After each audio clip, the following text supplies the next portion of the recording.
Siliguri Hindi high school में आयोजित होने वाले बैसाखी मेला को लेकर अभी भी फैसला नहीं हो पाया है।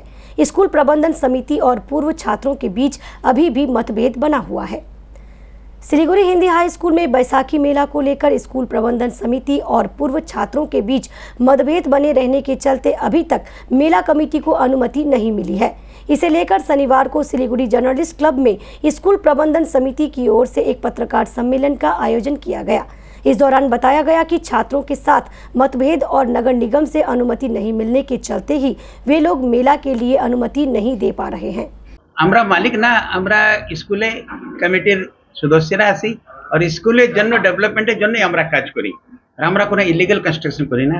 ওখানে একটা বড় ফ্ল্যাগ লাইট লাগানো আছে আর ওখানে ক্রিকেট ম্যাচ হয় এসআইটি ওয়েলফেয়ার ফাউন্ডেশনের নামে। আর ওখানে জন্যই আমরা একটা ক্রিকেট যেরকম নেট প্র্যাকটিস, আচ্ছা তারপরে লোকজন ভবনে সকালবেলা হাজার মানুষের উপরে আসে, ওদের জন্য বাথরুম, এই জন্য করার জন্য আমরা একটা টেম্পোরারি স্ট্রাকচার করেছি। ড্রিঙ্কিং ওয়াটার হোক, এইগুলো হোক, আমাদের কোনো ইলিগাল কোনো কনস্ট্রাকশন হচ্ছে না। যেখানে মানুষরা হাজার হাজার মানুষ আসবে ওর জন্য তো একটা সুবিধা দিতেই হবে। আমাদের স্কুলে গভর্নমেন্ট অফ ওয়েস্ট বেঙ্গলে আসলো 30-4 থেকে স্কুল বন্ধ থাকবে সামার ভ্যাকেশনের জন্য। আর আমরা बैसाखी মেলা আমাদের ওয়েস্ট বেঙ্গলে একটা কালচার সাংস্কৃতিক অনুষ্ঠান।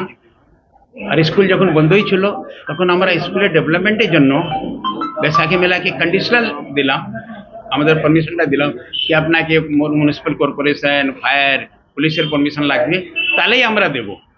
তখন এখানে কিছু লোকের জন্য আপত্তি হলো, কি কারণে হলো সেটা তো ওরাই বুঝবে। মেয়র সাহেবকে বলা হলো, মেয়র সাহেব বললো আমরা পারমিশন দেইনি। যখন মেয়র সাহেব পারমিশন দিল না, আমরাও মেলাদেরকে বললাম এই পারমিশন ছাড়া তো আমরাও এলাও করবো না। তারপরে মেলারা অপেক্ষা করলো, তারপরে নিজে করে নিয়ে যাচ্ছে। আমরা একটা ডেভেলপমেন্টের জন্য স্কুলে একটা কিছু ফান্ড আসবে, ডেভেলপমেন্ট হবে। স্কুলে তো আমাদের যেরকম সরকারি এদের আগে টিচার ছিল, এখন তো 6 জন মাত্র আছে। 10 জনের উপরে আমরা কমিটি থেকে দেই। স্কুলে ফিস মাফ থাকে, পুরো ওয়েস্ট বেঙ্গলে যেরকম টিচার স্টুডেন্টের ফিস মাফ, আমাদের ওইরকম আছে। 1973 ছাত্র বলে 52 বছর পরে আসছে স্কুলে, যে প্রপার্টি একটা মাঠ দেখে মনে কি আসছে ওদের কি আমরা 52 বছরের ছাত্র। 52 বছরে আপনি একদিনও স্কুলে আসেননি, আপনার ছেলেদেরকে স্কুলে ভর্তি করেননি, আপনার নাতিদেরকে स्कूल भर्ती करने अपना की अधिकार। इधर स्कूल मैदान में मेला को लेकर पूर्व छात्रों की ओर से विरोध किया जा रहा है। उन लोगों का कहना है कि 4 महीने तक मेला का आयोजन स्कूल मैदान में होने से बच्चों की पढ़ाई पर इसका प्रतिकूल असर पड़ेगा। हिंदी स्कूलेर स्टैंडार्ड ওনারা এইভাবে নামিয়ে দিয়েছে যে আমি কেন আমাদের সমাজে কোনো লোকই আছে কি ওখানে আপনি দেখবেন ওনার নিজের ফ্যামিলির বাচ্চা কি ওখানে পড়ে?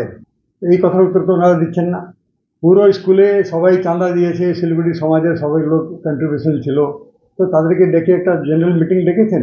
তারপরে উনি বলছেন গভর্নমেন্ট নিয়ে নিচ্ছিল। উনি কারো হেল্প চেয়েছেন কি? না, মেলা কি স্কুলে হওয়ার জায়গা?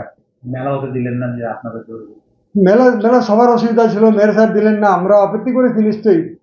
এটা কি মেলার গ্রাউন্ড নাকি? স্কুলে চলাকালীন কি মেলা চলবে? 2 মাসের জন্য পারমিশন দিয়েছেন, 1 মাস মেলা লাগাতে লাগবে, 1 মাস খুলতে লাগবে, 4 মাসের জন্য স্কুলের গ্রাউন্ড দেওয়া যায়?